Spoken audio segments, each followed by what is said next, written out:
Tonight, Donald Trump will be accepting the Republican nomination for the presidency of the United States.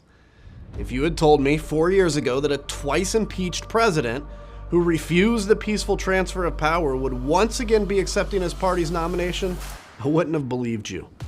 Any objective individual knows that Donald Trump routinely lies. Those lies can vary, the crux of them have become predictable. And with that predictability, I'm going to preemptively share with you what Donald Trump will say tonight while accepting the Republican nomination. Donald Trump will portray America as a once great nation that has become weak, a country without borders. He'll claim that immigrants are flooding into America because no one finished his wall after he left office. And he'll portray himself as the only person who can secure the border.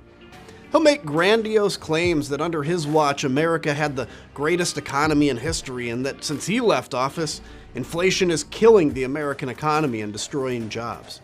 He'll paint a picture of an America overrun with crime, where criminals are allowed to do whatever they want while politicians attack police officers and fail to back the blue. He'll depict the blue-collar working class as the forgotten class, promising to fight for them and bring back their jobs. He'll claim we're on a path to World War III and that our standing in the world has diminished. And of course, he'll reference the 2020 election as being rigged and stolen. Simply put, he will paint a picture of carnage.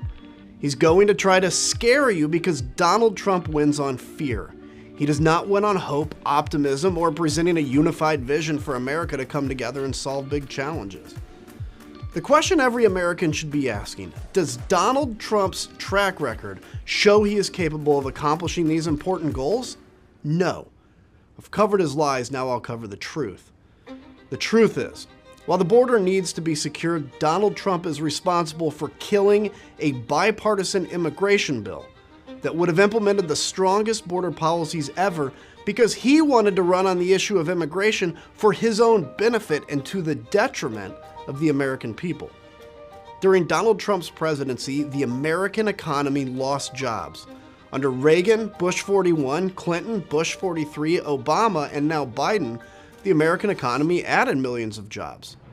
The truth is, 4 years ago, crime rates were higher. Today, crime rates are lower. 4 years ago, inflation was on the rise. Today, inflation's coming down. 4 years ago, America was losing jobs. Today, America's gaining jobs. 4 years ago, Trump got played by dictators. Today, America's allies once again trust us. 4 years ago, Trump failed to pass an infrastructure bill that would benefit blue-collar Americans and unions.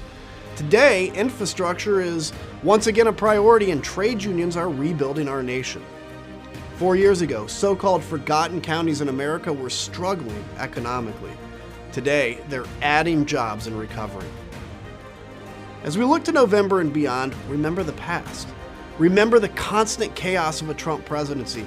Remember how China's influence grew, how American farmers lost market share, how we lost jobs, how infrastructure was ignored, and how America's standing in the world was diminished.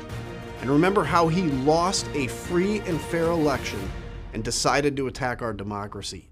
That's the truth. Is there still work to be done? Of course. But we can't go back to the past.